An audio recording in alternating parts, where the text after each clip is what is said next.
So we have a really interesting chapter today because it seems like the slow burn narrative that started like around chapter 306 is really starting to show itself right now. But let's get into it. So the title of the chapter is Wounds, Blood, Mud. The chapter opens with a full-page illustration of Deku's face. He has eye bags and overall looks really tired. Like I've been saying with the slow burn narrative and everything, this is kind of like one of the recurring things as well. It's that Izuku has been tired. Like since we've seen his reemergence in chapter 306, he's kind of had like this recurring thing of him being tired because things have been like 1,000 miles an hour, and now all of this extra responsibility has been placed on his shoulders, but also he himself feels that he is like solely responsible for everything. And the implications up until this point is that he's been working like non-stop and has been getting like little to no sleep. And it's even possible that the aggressive time skip that we had in the previous chapter was maybe to illustrate how he is moving so fast and has no time to rest, maybe. But speaking of the time skip, of course, we're touching on what had happened at the end of the previous chapter. The heroes are reunited in a seaside storehouse. They escaped last chapter's explosion without any casualties, but they lost the little information they had about All For One in the league. Oh, well, that's it. That's settled. Just, you know, a big cliffhanger ending with the mansion explosion. You know, the possible implication of multiple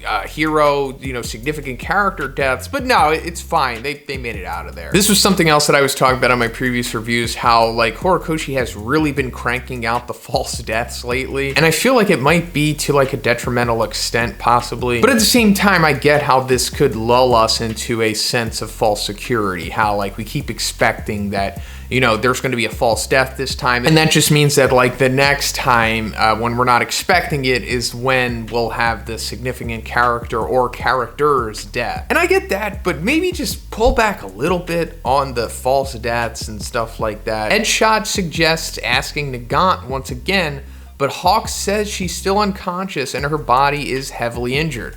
To a point, the doctors from Central Hospital were shocked by the fact that she's still alive. Hey, me too. Headshot says that maybe now it's the time to risk it all and tell every single hero the truth about One For All in order to form a giant unified search group. They should all focus on giving support to Deku, since he's the one most likely to run into villains. This is like a good idea, but at the same time, maybe not such a good idea. This certainly does help with intel, but at the same time, you're putting like so many more heroes needlessly at risk, because if they do find out enough information, clearly they're going to be targeted by All For One as well. But that is if they do something that he doesn't want them to do, because as it's been shown these last couple chapters, that apparently All For One knows everything that is happening and that is going to happen. Death Arms gave up on being a hero the day before yesterday. We then see a flashback of him taking off his hero costume part by part, saying that recently the people's skepticism has increased exponentially. There are still people cheering for the heroes, but one booing will always be stronger than 10 cheers. That is very true. You can ask any content creator and they'll probably attest for that. He ends his speech saying he thought he was a hero, but deep down he is only human. So this is kind of big. I mean, Death Arms hasn't been like that significant of a character, but he's been around here and there. He's actually like, you know, introduced in the first chapter. So the fact that he's retiring, I think is really, you know, showing us how bad things have gotten. I mean, we've seen high profile heroes retire before this, like Yoroi Musha, but we've had way more time with Death Arms. Cuts back to present. They comment that many heroes are giving up, and some of them even contact the media to leak information, so the people are getting closer to finding out about Deku. If the truth about One For All is revealed to the world right now, all this negativity will be directed into Deku. Mount Lady then asks why All For One hasn't revealed the truth about One For All to everyone yet, and Endeavor concludes that he must have a reason to want to avoid it. We see a missing call from Shoto on Endeavor's phone and a message telling Enchi to call him back. He thinks about their talk in the hospital and asks him to wait just a little longer. Hawks also receives a message. It's from All Might, saying that another hired villain was sent after Deku, but got defeated instantly. We see a full page of Deku lifting the unconscious guy using Black Whip. Deku claimed his victory against the assassin that was sent to him.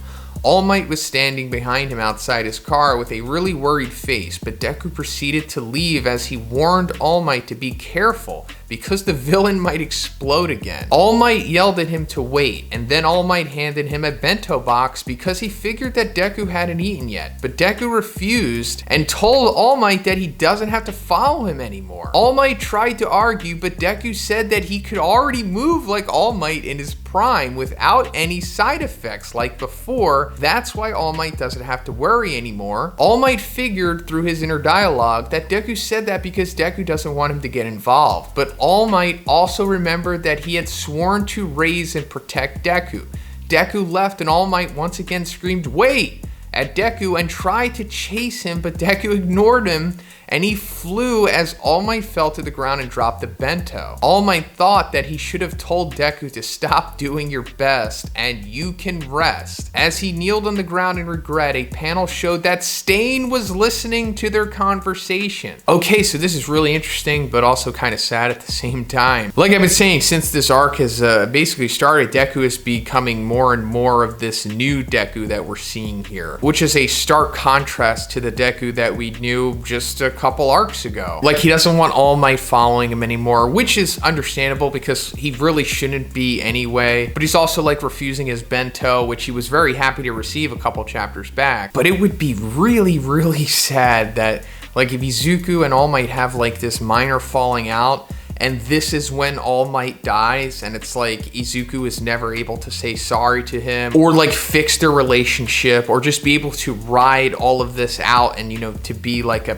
family again afterwards. That would certainly be pretty dark, and I'm curious to see where it's headed now. But the major thing here is Stain was listening to their conversation. We are seeing Stain in this chapter, and he has like a different costume than what we normally see with him. So I really hope that this means that either Stain is going to talk to Izuku in the next chapter or All Might. Either or, I'm completely fine with, and I just really hope that's what Horikoshi has planned for the next chapter or two. The next panel showed how citizens talked about Deku, describing him as someone who would come without a sound and has multiple quirks.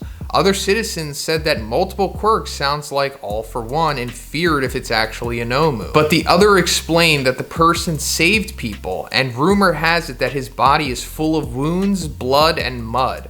The last panel showed Deku looking like a beast with Black Whip coming out of his body, and the citizen's dialogue bubble said, "I heard that he doesn't look like a hero at all. End of chapter." So yeah, this is like the darkest I think we've ever seen Izuku in the series at this point. Like in this final panel, I'm sure some of it is exaggerated, but for the most part, he looks like a full-blown villain, like one of the more sinister ones too. And it goes back to like the slow burn narrative that I was talking about. Like all of this is somewhat turning Izuku into like a pseudo Stain-like character almost, because he resembles Stain. I actually said that like when we first saw Izuku come back in chapter 306, he resembled him, and now he looks like him even more so. And considering that Stain is shown in this chapter, I don't think it's a coincidence that there are parallels here. I'm not saying Izuku is going to have like this 180 insanity turn the way that Stain does, but does this mean that Izuku is evil now? Definitely not. Maybe anti-hero or possibly even anti-villain at the most, like, you know, like a light version or something. But let me know what you think about this in the comments, guys. What do you think is going on with Izuku? Do you think he's going to talk to Stain in the next chapter? Do you think we're going to have a little bit of a dark Izuku arc possibly? Let me know. And if you liked the video, guys, please give it a like and please subscribe if you haven't already. Have a great day. I'll see you in the next one.